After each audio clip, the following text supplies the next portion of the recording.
జై శ్రీరామ్ అండి.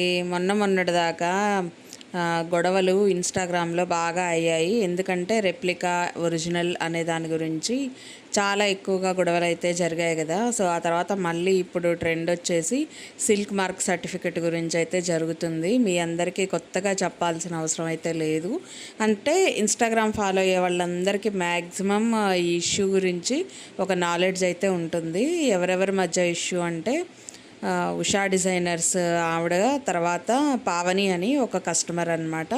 సో అయితే ఈ ఉషా డిజైనర్స్ ఆవిడ అన్ని శారీస్ తీసుకొచ్చిన తర్వాత తను వెబ్సైట్లో అయితే పెడుతుందన్నమాట. అయితే ఒక 10,000 ప్యూర్ పట్టు శారీ అని చెప్పి ఒక ఒక వీడియో అయితే రిలీజ్ చేసి దానికి సంబంధించిన శారీస్ అన్నీ వెబ్సైట్లో పెట్టింది. అలా వెబ్సైట్లో పెట్టినప్పుడు ఈ పావని అనే ఆవిడ ఒక శారీ అయితే పర్చేస్ చేసింది వెబ్సైట్ నుంచి. సో 10,000కి 1 శారీ. అయితే యాక్చువల్గా ఒరిజినల్ పట్టు శారీస్ లక్షల్లో ఉంటాయి. 50,000, 1,00,000 అలా ఉంటుంది.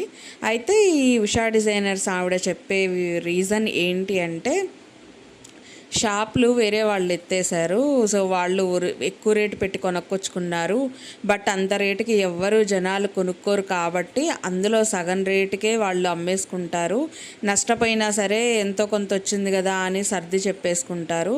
సో అలాగ నేను కొనుక్కొచ్చిన శారీస్ అందులో 30,000 ఉంటే 15,000కే చీర వస్తుంది, 20,000 ఉంటే 10,000కే చీర వస్తుంది. సో దాని మీద వేసిన రేట్ ఎంతైతే ఉందో దాంట్లో సగానికి సగం తగ్గించే చీరలు అమ్ముతాము అని చెప్పి క్లియర్గా చెప్పి తను వెబ్సైట్లో అయితే సేల్ చేస్తుంది. అలానే ఒరిజినల్ షాప్ ఏదైతే ఉందో అక్కడ కూడా సేలింగ్ పర్పస్ చేస్తుందన్నమాట.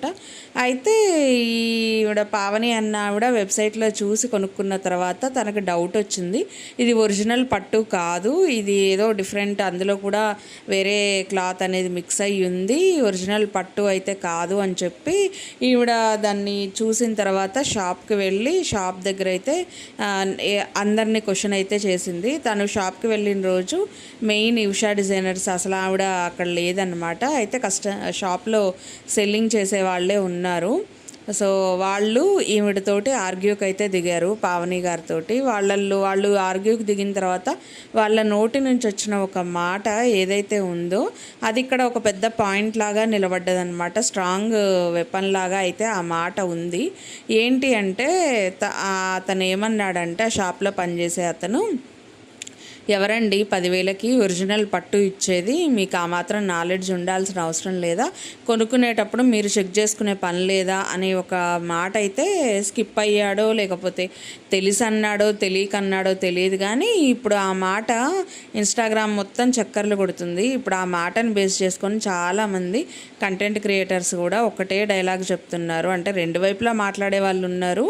ఏంటంటే, మీరు కొనుక్కునే ముందు ఈ ఇష్యూ తెలీదా, అంటే ఇలాంటి సర్టిఫికెట్స్ అడగడం తెలీదా, సిల్క్ మార్క్ సర్టిఫికెట్ అడగడం తెలీదా, లేదంటే మీరు అన్నీ చూసుకొని ఒరిజినల్ పట్టు ఎంత రేటు ఉందో తెలుసుకోకుండానే పట్టు చీర కొనడానికి వచ్చేసారా, పొలోమని 10,000 ఎందుకు ఇన్వెస్ట్ చేశారు అని చెప్పి పావని గారికి యాంటీగా వీడియోస్ చేస్తున్న వాళ్ళు ఉన్నారు.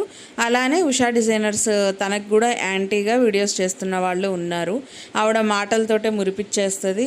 ఒక శారీ ఒరిజినల్ ఉంటే మిగతా 10 శారీలు కూడా ఒరిజినల్ అని ఎలా అనుకుంటాము, బట్ అన్నీ ఒరిజినలే అన్నట్టు ఆవిడ మాటకారితనం ఉంటుంది. ఆవిడ మాటలతోటే బిజినెస్ చేస్తుంది.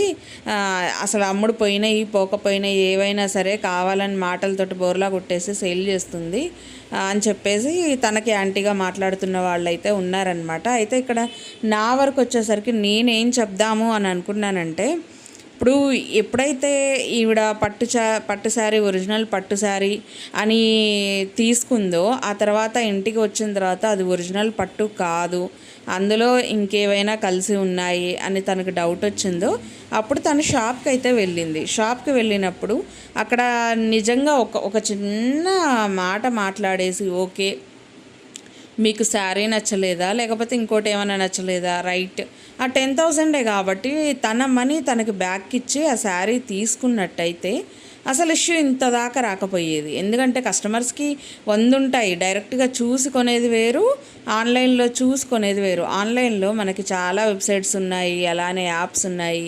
మీరు చూడండి, జెన్యూన్గా మీరు చెప్పాలంటే చూస్తే ఆన్లైన్లో చూసినప్పుడు దగదగా మెరుస్తాయి. వాటి రేటు ఓకే, ఈ రేటుకి ఇంత మెరిసే క్లాత్ వస్తుందంటే చాలా తక్కువకి వస్తున్నట్టే అని మనకు అనిపిస్తుంది.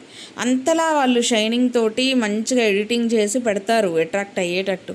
బట్ అవి రియాలిటీకి వచ్చేసరికి, ఇంటికి వచ్చేసరికి ఏదో మాసిపోయిన గుడ్డలు ఉన్నట్టు ఉంటాయి. కొంతమంది ఏమో ఇంట్రెస్ట్ లేక రిటర్న్ పెడతారు, ఇంకొంతమంది ఏమో ఏం పెడతానులే ఈ కొంచెం అమౌంట్కి అని అడ్జస్ట్ అయ్యే వాళ్ళు ఉంటారు.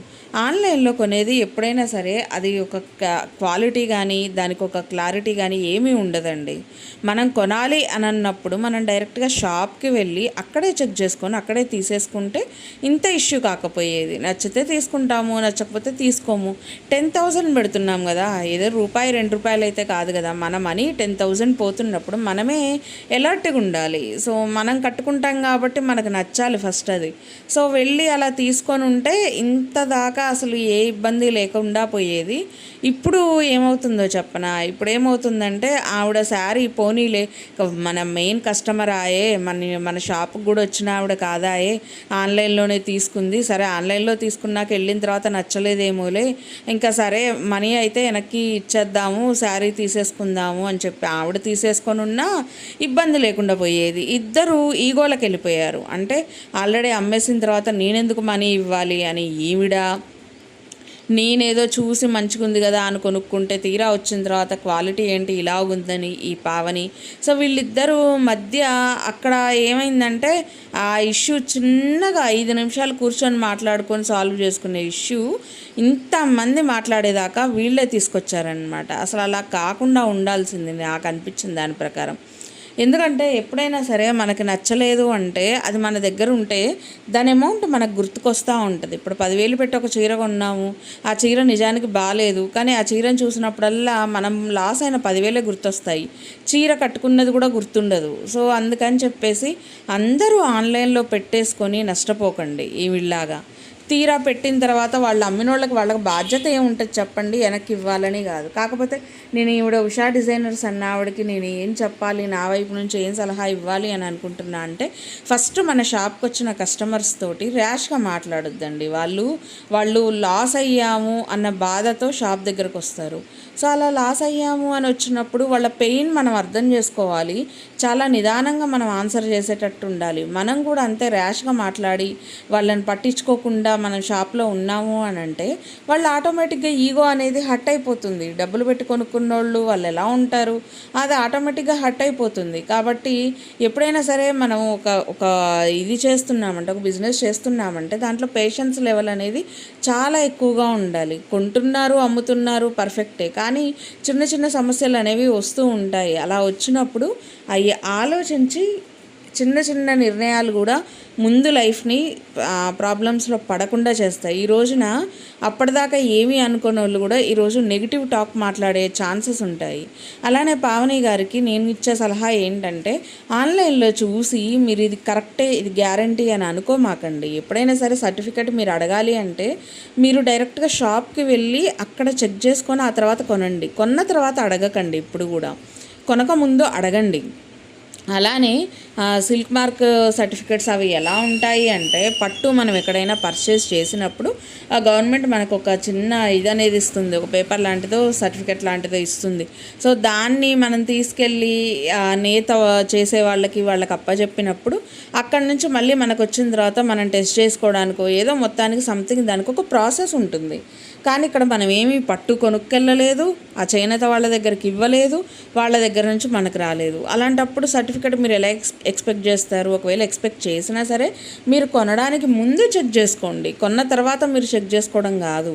సరే లాస్ అయితే లాస్ అయ్యారు, మీరు గట్టిగా ఇంతలా మీ ఇద్దరు గొడవ పడ్డం అనేది చాలా ఇబ్బంది. అంటే మిగతా క్లాతులకు సంబంధించిన వాళ్ళు కూడా కొంచెం కన్ఫ్యూజ్ అయిపోతారు, వాళ్ళ మీద కూడా నమ్మకాలు తగ్గుతాయి. చూసే ప్రేక్షకులకు ఎవరైతే ఉన్నారో ఆడియన్స్, వాళ్ళందరికీ కూడా అమ్మే వాళ్ళ మీద ఒక బ్యాడ్ ఒపీనియన్ అనేది వచ్చేస్తుంది అనమాట. ఇది కరెక్టో కాదు, ఇవి మంచిదో కాదో అని. చాలామంది బిజినెస్లు కూడా లాస్ అవుతాయి ఇందులో. మెయిన్ బిజినెస్ ఫీల్డ్ అంతా దెబ్బతి ఉంటుంది, క్లాత్ బిజినెస్ ఫీల్డ్ అంతా దెబ్బతి ఉంటుంది. సో కాస్త ఆలోచించి మీ ఇద్దరు ఒక అండర్స్టాండింగ్కి వచ్చి సమస్యకి సొల్యూషన్ ఏంటో తెలుసుకొని ఈ సమస్యకి సొల్యూషన్ ఎండ్ చేస్తే బెటర్ అని నాకు అనిపించింది. వారం నుంచి చూస్తూ ఉన్నా వీడియో చేయాలా వద్దా, అవసరమా, ఏముందిలే అన్నట్టు.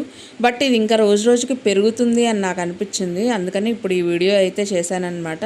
సో మీ అందరికీ కనుక ఈ వీడియో నచ్చినట్టయితే ఒక చిన్న లైక్ చేయండి, షేర్ చేయండి, అలాగే సబ్స్క్రైబ్ చేసుకొని పక్కనే ఉన్న బెల్ కూడా కొట్టేయండి. అప్పుడే నేను చేసే వీడియో నోటిఫికేషన్స్ మీ దాకా వస్తాయి. సో మెయిన్ ఈ video Usha designers and Pavani గారు ఇద్దరు చూస్తే బాగుంటుందేమో అని నా అభిప్రాయం. సో వాళ్ళిద్దరికీ ఈ వీడియోని సెండ్ చేయండి. నిజంగా మీరు అందరూ సెండ్ చేస్తూ షేర్ చేస్తూ వెళ్ళిపోతుంటే ఖచ్చితంగా వాళ్ళకు కూడా రీచ్ అవుతుంది. వాళ్ళు కూడా ఒక అండర్స్టాండింగ్కి వస్తారని అయితే అనుకుందాము. సో వీడియో అయితే ఇంతేనండి. మళ్ళీ రేపటి వీడియోతో మేము ముందుకు వచ్చేస్తాను. Thank you so much for watching. మళ్ళీ రేపటి వీడియోతో మేము ముందుకు వచ్చేస్తాను. బాయ్.